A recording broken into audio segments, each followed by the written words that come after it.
a beauty. Well, you usually don't think of flowers and cold weather going well together, but we are here to tell you that your yard doesn't have to look drab all season long. Spruce up your landscape with pops of color, festive touches that'll add instant curb appeal. Gardening specialist Danny Watson and our friend is just making me so happy with this beautiful selection of things to really just brighten up your holiday season. Right, Danny? You're right. This is the time to do it. It is. You don't want to be planting when it's 20 degrees. You want to get out there Right. now and get some pops of color in for the winter, and you don't have to sacrifice. Yes. There's a lot to choose from. Let's start out with pansies. That's probably the most popular winter flower that people put out, and I've got one right here that's also trailing. So if you have a pot that you want it to spill over, that's the variety you want to reach for.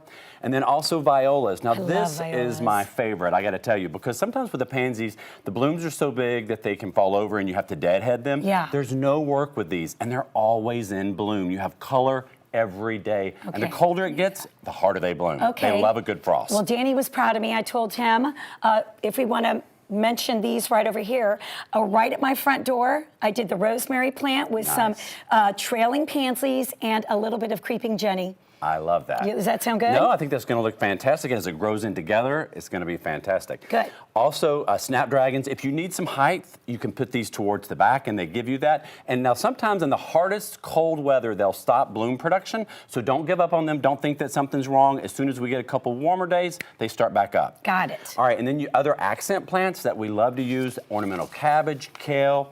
You know, they add so much to the pot. They're great to give you a contrast. And also Dusty Miller, one of my other favorites that does great in summer and in winter. And I love that velvety leaf. Sorry, everyone in the control room wants to know if we can eat it. You want me to take a bite? It was just too close. So listen, they are edible, but they're really grown to be ornamental. Yes, exactly. Michelle, I'll make you a salad another time. Okay. Right. I also want to mention, we're talking about these larger plants out front. Yes, so if you have a bigger home, you want to do something at the front door, you want to flank it with two nice pots, here's some great selections. You can do boxwoods, hollies. The camellia's nice if you have shade. Like the front of my house faces north, so there's not a lot that you can put out there that'll make it. Right. The camellias will thrive in that kind of condition. Also the rosemary. Those are great centerpieces you can put in the middle of your pot and then choose any of these colors to do a nice combination. Perfect, and I would love to make one now. What do we need? Our thriller, our filler, and our spiller. Exactly. Hey, she's got it. Finally. All right, so we're gonna start out with some bulbs. The fun thing about using bulbs is you can put them in the bottom of your pot before you ever start, and then around springtime they're going to burst through and they're going to give you this fantastic bouquet that you forgot is even there. Right. So you plant them now. It's like a special spring surprise. It is. And you can do hyacinths, tulips, daffodils. You kind of just, whatever you is your choice, and do a lot. Like you want to do at least like 5, 7, maybe even a dozen. Yeah, because if you only do a few, it's not enough. It doesn't make that statement. Okay. So if you use quite a few and just stuff them down in there, you really can't go wrong. Got it. We'll get them all down there. And I used about 7 or 8 in this one. Okay. So this will just come right through. And Danny, do we do it just along the edges? Because I was kind of just putting them anywhere. I kind of put them towards the center that it will all come up and you'll have that height. And it'll be like a bouquet. Oh, right. Love it. Can't wait. About February, those will start coming up. All right, let's take these out. So we're going to plant all this combination. Got it. And this is an ornamental mustard. This is one of my absolute favorites. We're going to break up this root system a little bit. Oh, this one's already broken up. Okay, and we're going to put this one towards the back. I love this color and I love that leaf. I do Let's go kind of right here, Christine. This one right here. Let's add a little bit More of soil towards the edge or still? I'm going to give you a little bit of soil. Okay, please Lift that back up because it's a little low.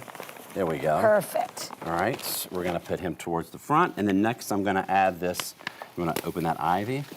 Next I'm going to add this And the ivy will pansy. trail as well. It will, so we're going to put that towards the front. Perfect. Let's kind of put him in here. In there. Is he going to sink too low? Got it.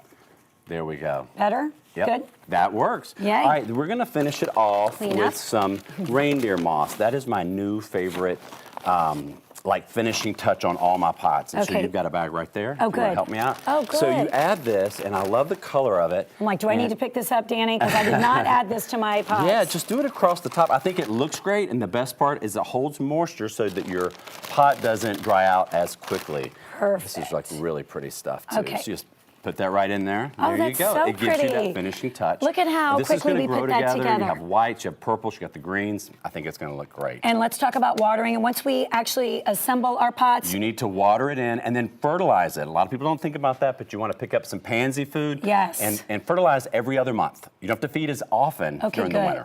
But as far as watering, you know, of course, you Well, have to tell me like I'm a child. But tell me, so every day I would not do every day. I would soak it really well, and then I would do it about every 3 days. And it also depends on the weather. If we have a really windy day, a container will dry out quickly. Okay. So you just Good kind of to go out there, know. do the finger test, and see if it needs some extra water. Awesome. Then also, I have a couple of extra ones that I pre-built, and I used some arborvitaes. This is a green giant So that's going to get pretty. nice and tall. I added some loropetalum and also some pansies. This will look great by your front door. I also used Yes. another compact arborvitae. I did an ornamental grass, and then I just added some white pansies. Now, one fun touch is once you get these built by your front door, pick up, and I love these. These are the new LED micro dot lights, and what I love about them, they're on a wire, so you can work that in, so during the day you don't have all that electrical stuff going on. This is hidden really well in the plant, and they're LEDs, so they're bright. Oh, isn't it nice? Yes, oh, and they look that'll great. be Give the off a lot of light. Perfect for the holiday holidays. touch. Yes, Danny, thank you so right. much. You always inspire me, and I do have them on speed dial. Yes, it's true. Thank you so much, and of course, if you have any questions, we'll post this segment on our Facebook page.